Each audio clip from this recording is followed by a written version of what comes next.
World Bank projects global weakest economy since 2008. Nigeria expected to rise within it.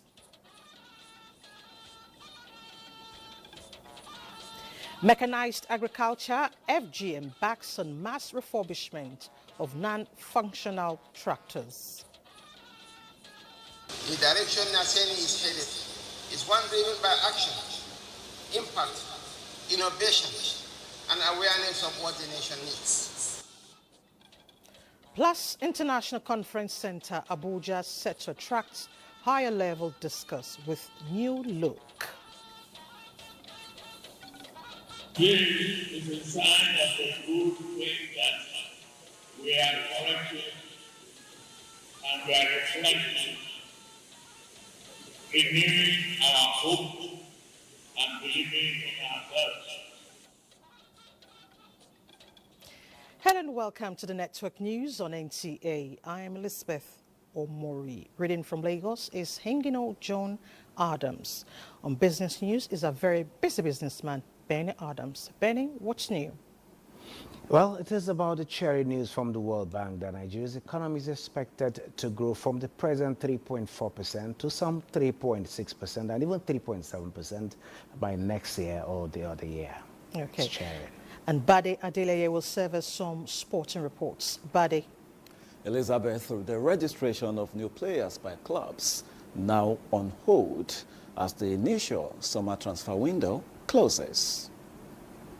And here's a reminder that you can follow this newscast live on our website, nt.ng/live, NG News Now on X, and other social handles displayed on your screen.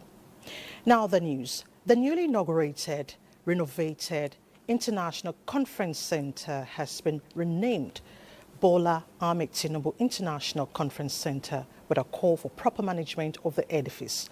Onoze Yakubu reports that President Bola Tinubu inaugurated the project. The rehabilitation work on the newly inaugurated Bola Tinubu International Conference Center was completed within 18 months. The edifice now wears a new look. FCT Minister Yesen Wike commends the President for his support and with a passionate appeal from the President to allow him generate revenue for the sustainability of the edifice. Today, this International Bola Tinubu International Conference can match any other international conference. But what I want to appeal, Mr. President, because I know pressure will come, how do we sustain this?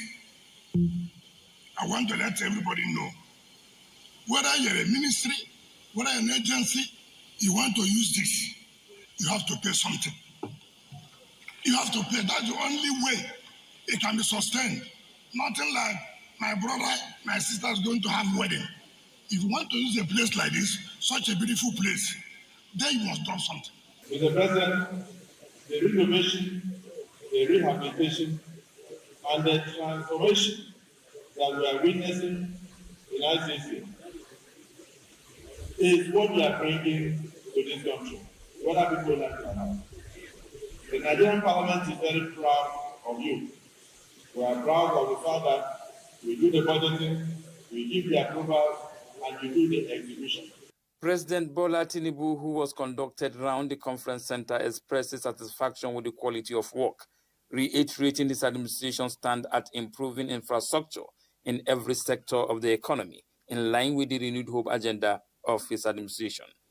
He calls on potential users of the conference center to be ready to pay adequately for services. This is a sign of the good thing that we are correcting and we are reflecting, renewing our hope and believing in ourselves, in what we can do, what Nigeria can be, a great nation on earth. And you must obey what the landlord says. You want to use this place, you got to pay for it. The President commended the minister, describing him as a transformational leader that is changing the narratives on infrastructure development in the FCT. Onoze Yakubu, NTA News. Meanwhile, Vice President Kashim Shettima was in Maiduguri to inaugurate 375 tractors, marking the commencement of a nationwide refurbishment of non-functional tractors by the National Agency for Science and Engineering Infrastructure, NASENI, and the National Asset Restoration Program, an initiative to boost mechanized agriculture and enhance food security. Mohamed Goni reports. The plaque off of the Naseni Tractor Recovery Project at the Borno State Agriculture Mechanization Authority in Maiduguri involves comprehensive restoration of multiple tractors across the country to strengthen mechanized farming. Each tractor has been comprehensively rehabilitated. The National Asset Restoration Program is Naseni's initiative to boost mechanized agriculture and enhance food security in fulfillment of the federal government's renewed hope agenda by reviving broken down or non-functional tractors. Commending Naseni for the initiative, the Vice President underscored the importance of maintenance culture and avoidance of wastages to build the nation's economy. The Executive Chairman of Naseni, Mr. Khalid Suleiman Halilu, has shown both vision and agency in our collective quest for solutions. The direction Naseni is headed is one driven by action, impact, innovation, and awareness of what the nation needs. It takes clarity of purpose to embark on a mission such as this. This is not just a program. It is a movement, and every movement needs momentum. Our national survey revealed that Nigeria holds over 47,000 broken down but serviceable agricultural and law enforcement assets. The cost to replace them will exceed 14 trillion. But at Naseni, we ask a simple question. Why replace them when we can restore them? The heartbeat of modern agriculture, according to FAO's recommended tractor density of 1.5 horsepower per hectare, Nigeria requires a minimum of 750,000 functional tractors to meet its agricultural needs. This strategic focus on restoration rather than replacement is fully aligned with the renewed hope agenda of His Excellency President Bola Ahmed Tinubu, GCFR, who also serves as the chairman of the governing board of Naseni. It is under his leadership that this bold national redirection has taken shape. With effective implementation of the National Asset Restoration Program, it is expected that livelihoods will be rebuilt, food system will be strengthened, economic activities in the rural areas will be revitalized, and more values will be added to Nigeria's economy. In Maiduguri, Mohamed Goni, NTA News. Now let's take you to Geneva, Switzerland, venue of the 113th International Labour Conference, where the Minister of Labour and Employment, Muhammadu Meigari Dingyadi, conveyed federal government's strong commitment to prioritising social justice and constructing an equitable society. Ignatius Nkwo brings us details. Well, by 3 p.m. local time in Geneva, Switzerland, it was time for Nigeria to present the position of the federal government on the issue of workers and work environment. Now, 187 member nations of the International Labour Organization were all seated, eager to listen to Africa's most populous nation. And the man to make this presentation, Nigeria's Minister of Labour and Employment, Muhammadu Meigari Dingyadi. Well, when the minister mounted the podium, he started, first of all, by assuring the ILO that the federal government, in its renewed hope agenda, has already aligned with the visions of ILO, especially as regards to improved welfare of Nigerian workers and the environment. Nigeria shares the ILO's vision of a just transition and acknowledges the sustainable development which hinges on inclusive economic growth, fair labor practices, and the robust democratic institutions. The minister also spoke on transiting from informal to formal sector of the economy, which he says the federal government is putting in place to attract more investment. Priority areas of the renewed hope agenda of President Bola Ahmed Tinubu's administration, which are designed to reposition Nigeria as a prime global investment destination. Poverty eradication, economic growth, access to capital, improving the security of life and property, rule of law, and fight against corruption. Well, after the presentation of the minister, some Nigerian delegates react to the minister's presentation. Advise that the way forward is not just to take such resolutions, but to get labor leaders involved in decision-making and policies that concern the workers in the country. We have two bills, one that has undergone public hearing, particularly to upscale domestic civil servants in Nigeria and give them registration, recognition, and the benefit to benefit so that we will reduce exploitation and also criminality in that job. The International Trade Union Conference has urged the ILO to investigate alleged abuse of migrants by Saudi Arabia as it's getting set to host the 2034 FIFA World Cup. From Geneva, Switzerland, Ignatius Nkwo, NTA News. Thank you, Ignatius. In other news, the federal government is committed to collaborating with state and local governments to ensure Nigerians have access to healthcare services at all levels. Executive Director, National Primary Healthcare Development Agency, Dr. Muyi Aino, stated this during a meeting with performance and financial management officers in Enugu as he received feedback on challenges and peculiarities in the healthcare system in the state, aiming to improve services. Dr. Aino highlighted the value of the Performance and Financial Management Officers initiative by President Bola Tinubu's administration, noting that they are already making an impact by verifying information, guiding and providing oversight at health facilities, thereby enhancing accountability and transparency.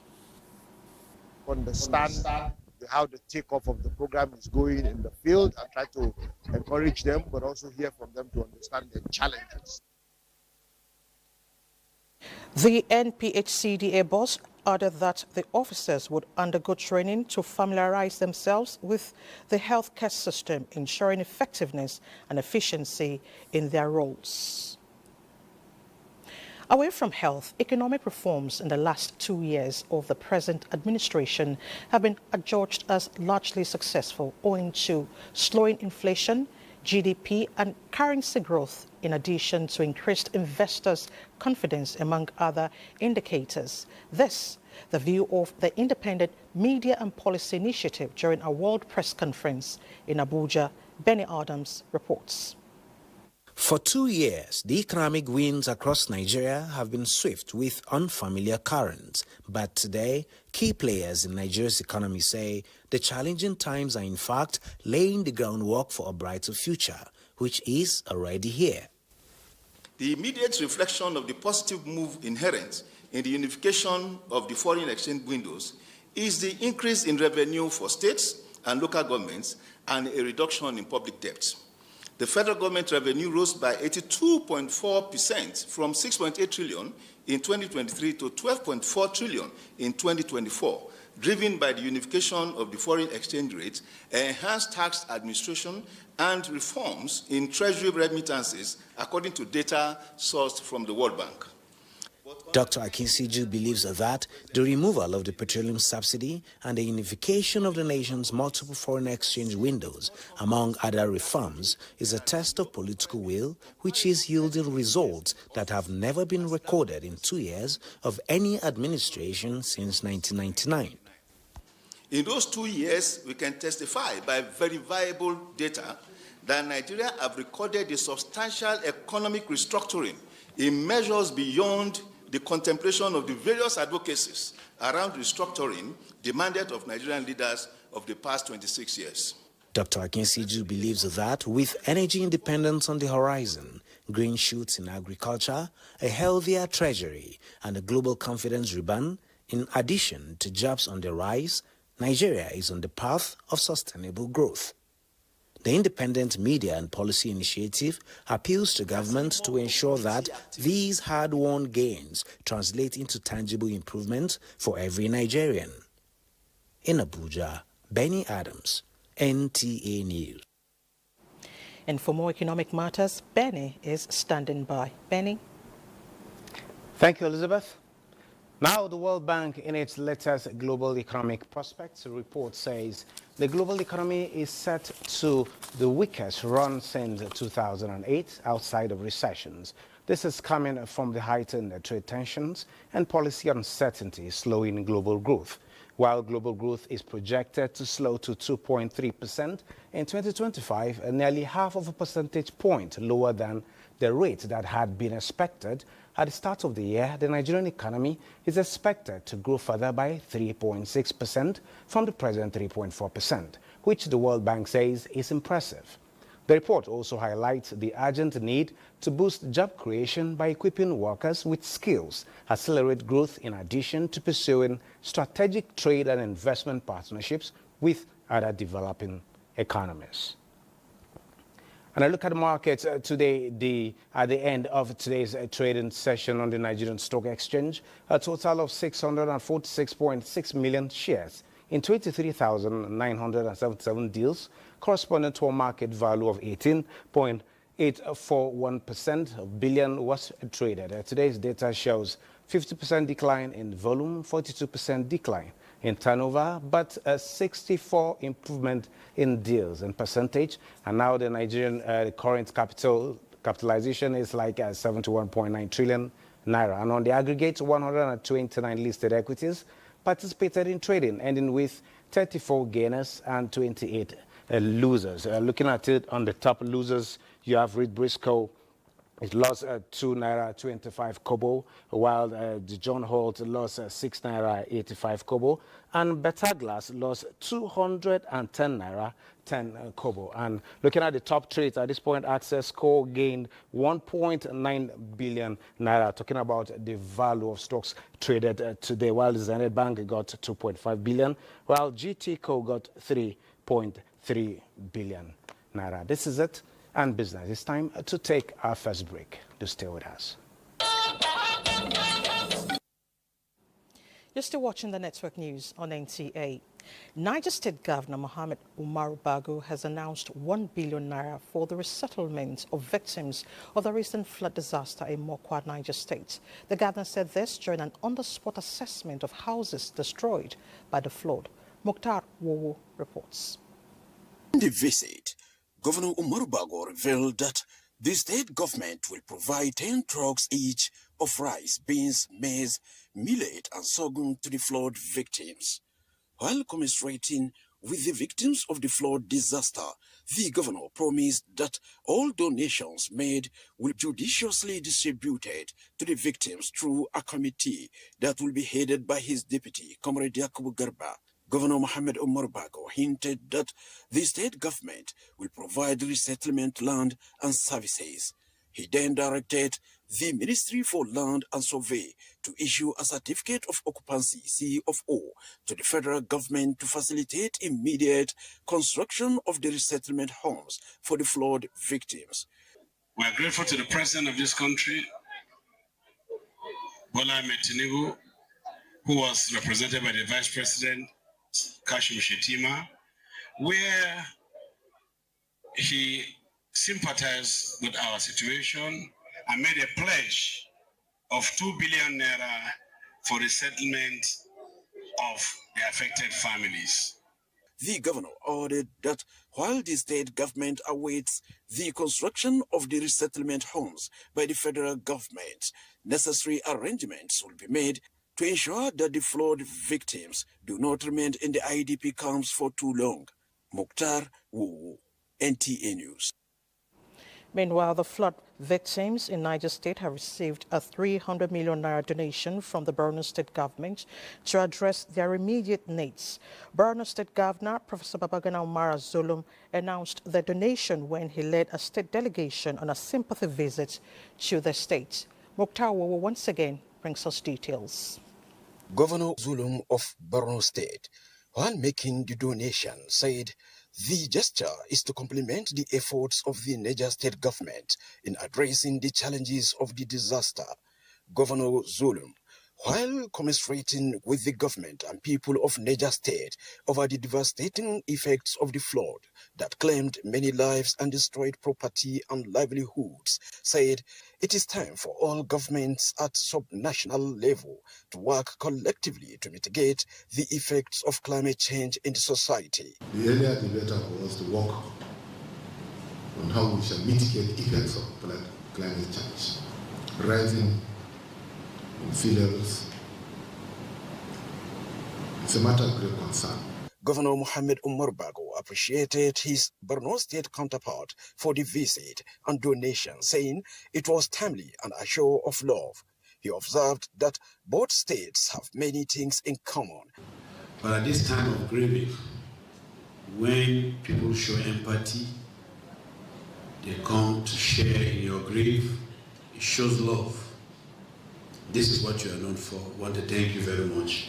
Bago reassured that the donation will be utilized properly, even as he said lots of advocacy are ongoing on the need for the people to stay away from waterways. In Mina, Mukhtar, NTA News. Away from emergency response, Nigeria's First Lady Oluremi Tinubu has been conferred with another chieftaincy title from Igbo land, this time as the Ugozimba I of Enugu. The recognition, which acknowledges her as a jewel of women empowerment, was conferred on her by the chairman, Enugu State Traditional Rulers Council, His Royal Highness Igwe Samuel Asadu. State House correspondent Adeni Taiwo reports that the conferment ceremony precedes the launch of the Free to Shine triple elimination campaign for the Southeast Zone in the states.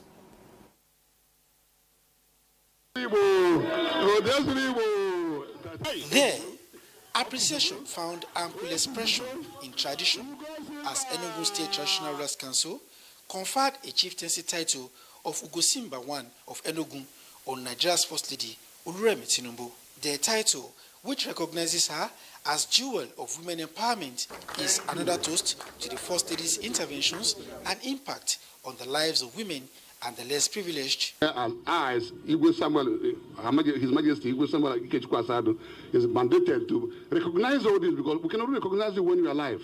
We don't want to say this when you're not here. So on behalf of my brothers here, my fellow kings, I want to thank you and thank our father. Send this message to him that we thank him.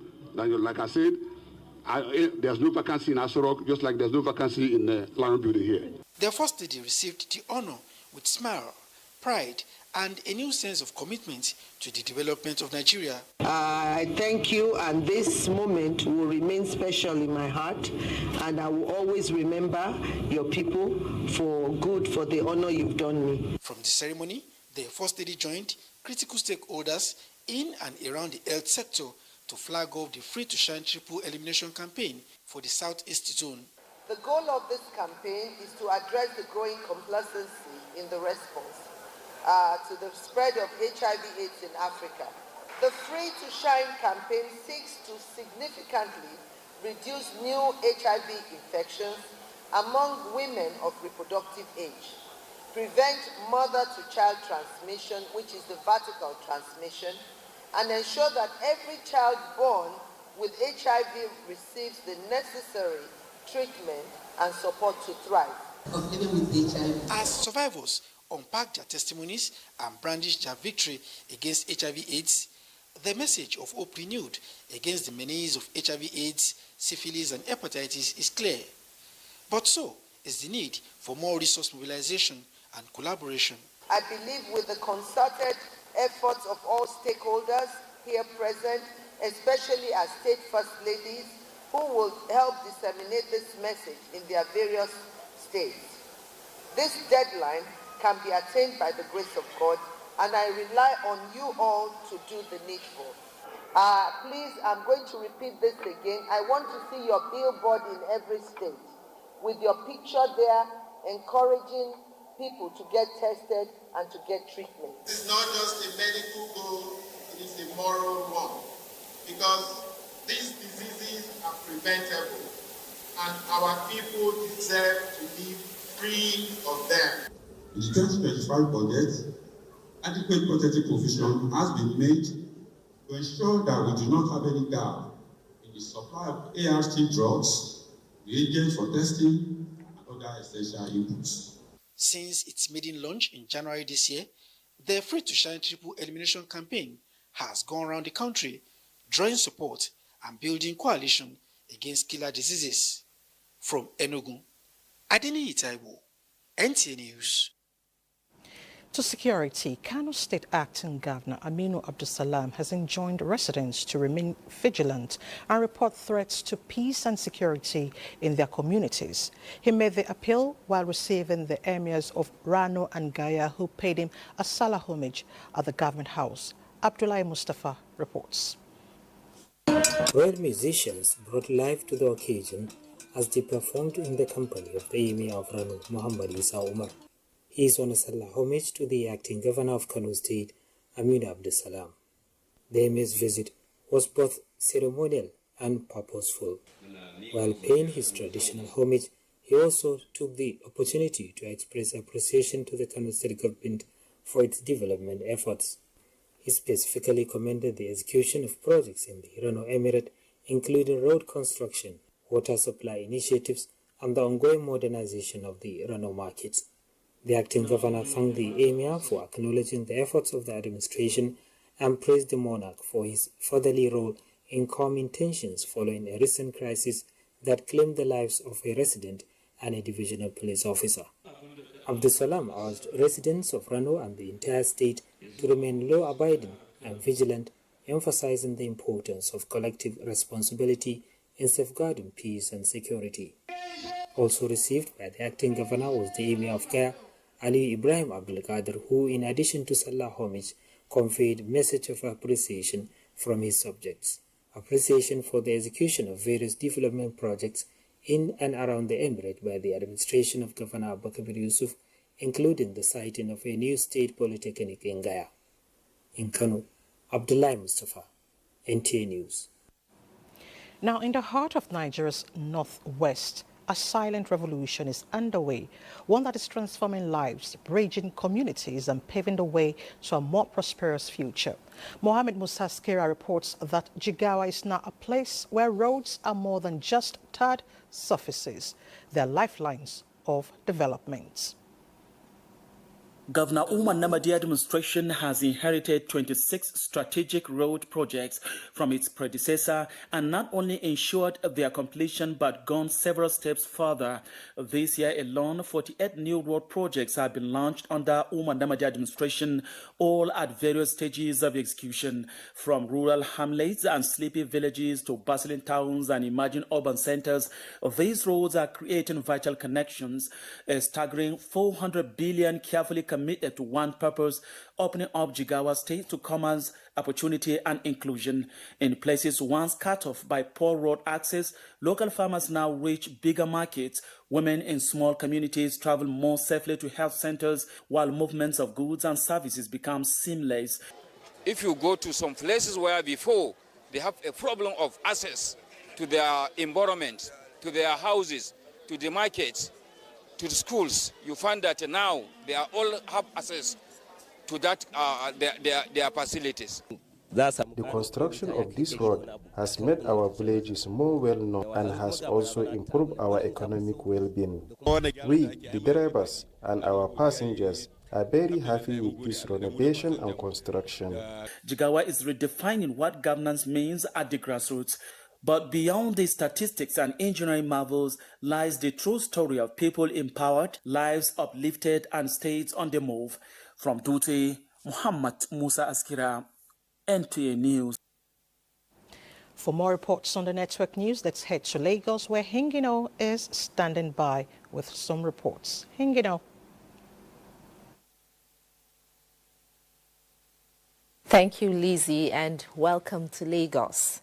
Sanlam, one of Africa's largest non-banking financial services powerhouse, and Allianz, one of the world's most recognized insurance brands and market leaders, have adopted a new identity, Sanlam Allianz, leveraging combined strength towards customer satisfaction. Diana Ajali, who was at the official launch of the new identity in Lagos, reports. It was an evening of celebration, a new dawn for two global non-banking financial services provider and risk management insurance company that have been rendering excellent insurance services for over a century, now leveraging combined efforts. The coming of Sanlam Allianz, it is here. The launch of Salam Alliance, Chairman Femi Oyetunji said, is a significant milestone in the company's journey and focuses on renewed energy and ambition. It is our evolution, our commitment to staying relevant in insurance and financial services market, and our unwavering focus on delivering even greater value to you as stakeholders. And it will offer new opportunities for good insurances, both for individuals, for people, and for companies. Chief Executive Officers Salam Alliance speak further on the aims and objectives of the collaboration. We are building the culture of trust. We live by our words. We pay claims as our when due. This partnership will bring innovative solutions and ensure that those that are financially excluded now are also brought into the financial inclusion bracket. What we are doing is realignment of the businesses to ensure we're able to deliver our customers the best of both worlds. For us, whatever billboards or adverts that we put out there, it's our customers that ultimately give the testimony. Salam Alliance core operations is in life, health and general insurance, as well as asset management, serving over 30 million customers across 27 countries on the continent. In Lagos, Diana Ajale, NTA News. The current democratic dispensation in Nigeria is the longest in her 65 years of independence from colonial rule. Lanre Bele takes a look at the gains and challenges of 26 years of civil rule. Transitioning from military to civilian rule in 1999 was an inevitable development. It has been 26 years of democratic journey. The gains include increased citizen participation, periodic elections, and transition of power, a vibrant civil society, human rights progress, people-centered infrastructural projects and policies, recognition of geopolitical zones in decision-making, and economic development policies and programs. Also, recapitalization is also still going on, even as we speak. A strong banking system or a strong financial system is critical to development. Challenges that continue to hinder the full realization of democratic dividends include electoral malpractices, insecurity, corruption, and ethnic religious divisions. Many scholars are convinced that these issues can be tackled through national integration. All of us have common interests: good roads, good educational system, functioning hospitals. If that is the basis on which state government interact with local government, state government interact with the federal government, we would really be talking in terms of the problem that we are talking about now. The Renew Hope initiative of the present administration targets national integration from interlocking road projects, agricultural and empowerment programs to tax reforms and local government autonomy. In Lagos, Larry Bilayi, NTA News. That's our contribution from Lagos. Network News will continue after the break. Good to know you're still there.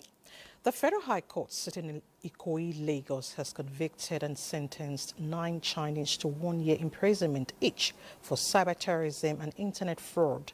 They are among the 792 fraudsters arrested last December during an EFCC sting operation.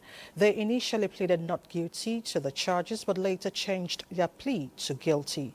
This made Presiding Justice Daniel Osiago to met out the 1 year sentence or a fine of 1 million naira each, while they are to be repatriated after completing their prison term. Now, the Co-Marshal Federal Road Safety Corps, Sheil Mohammed, has commended the management of the Federal Medical Center, Jabi, Abuja, for taking decisive action against its staff. I'll take that again.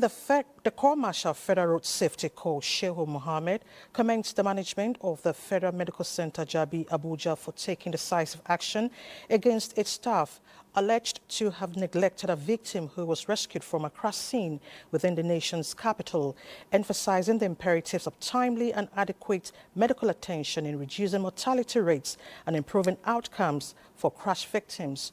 It calls on all healthcare providers to adopt a more proactive approach in responding to emergencies and saving lives of rescued victims. While condemning the several rejections of crash victims, the Corps Marshal commended a good Nigerian who single-handedly rescued the victim. In another development, the Golden All Progressives Congress APC Rivers State chapter says there is no existing platform within and outside Rivers promoting the reconciliation of the suspended governor, Siminalayi Fubara, and Minister of the Federal Capital Territory, Nyesom Wike.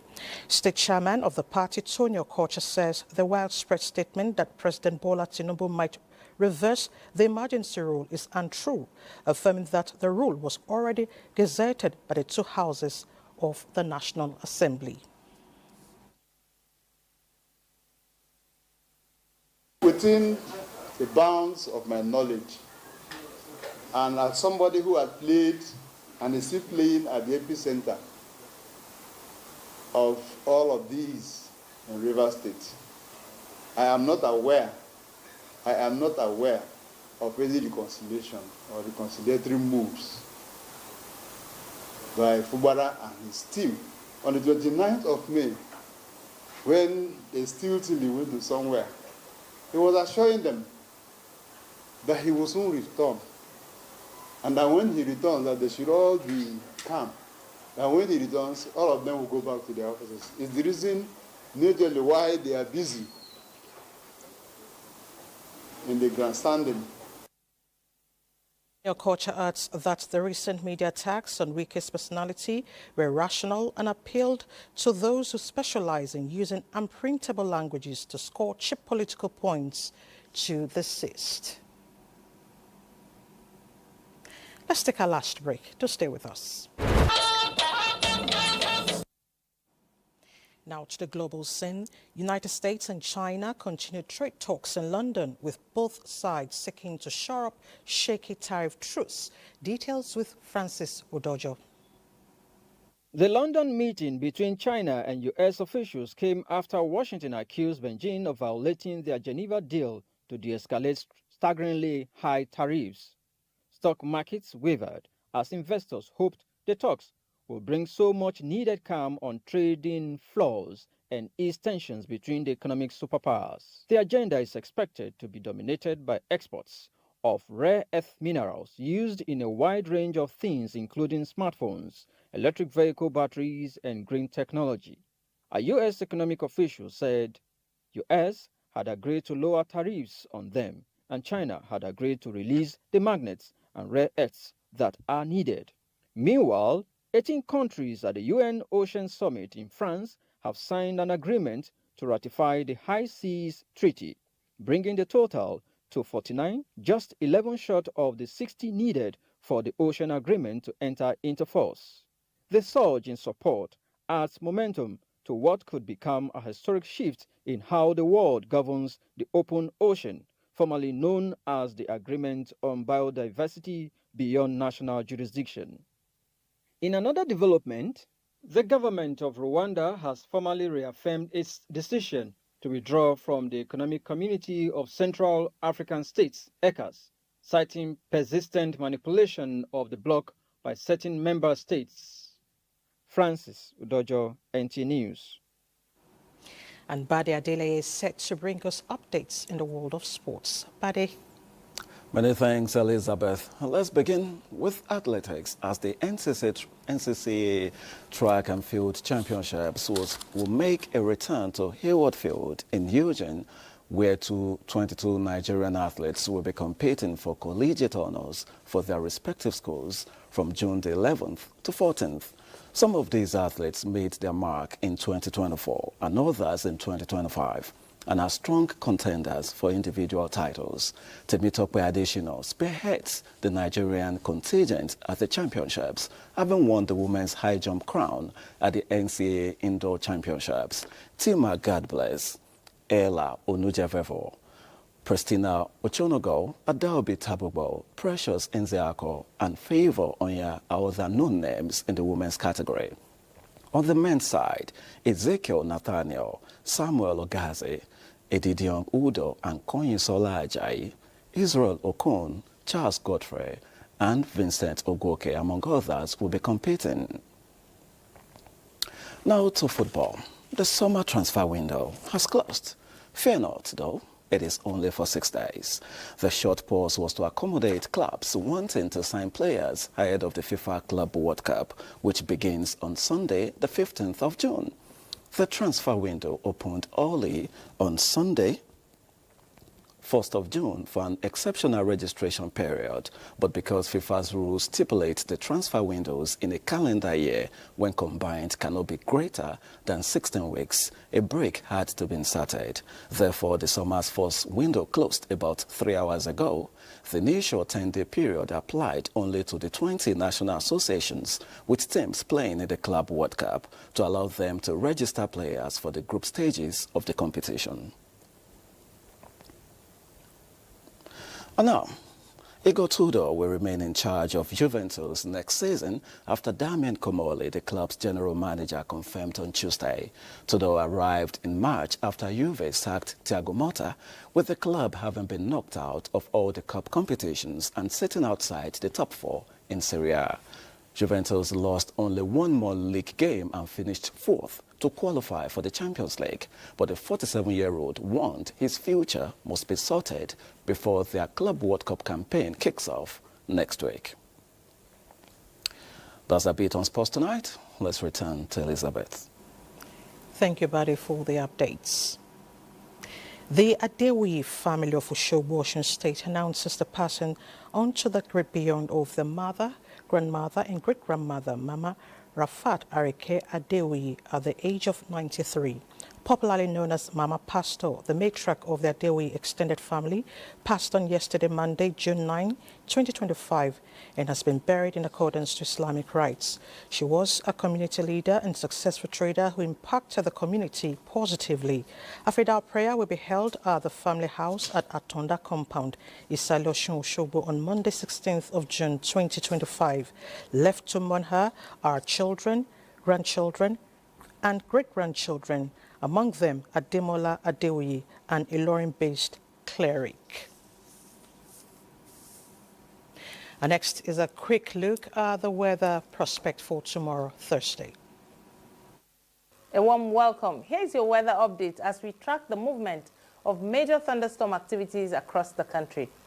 Here is an intense thunderstorm cell which is developing deep over northern Cameroon, and they are already brushing across the fringes of Adamawa, parts of Taraba and Benue states. These storm systems are expected to persist into early hours of Wednesday, gradually extending into parts of Plateau, the Federal Capital Territory, some parts of Nasarawa, Kogi and Benue. Heading into late morning and early afternoon, residents of northwestern states should be prepared for isolated thunderstorms and scattered rain showers. So keep those umbrellas handy.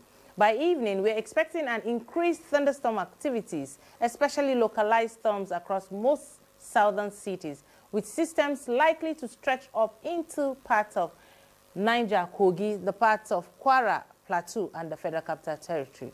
So do stay weather aware, and that's your forecast. Join us again.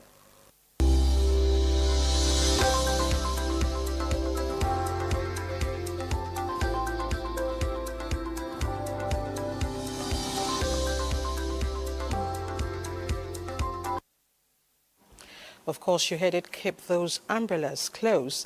And that's the news. Thank you so much for your time. I'm Elizabeth Omori.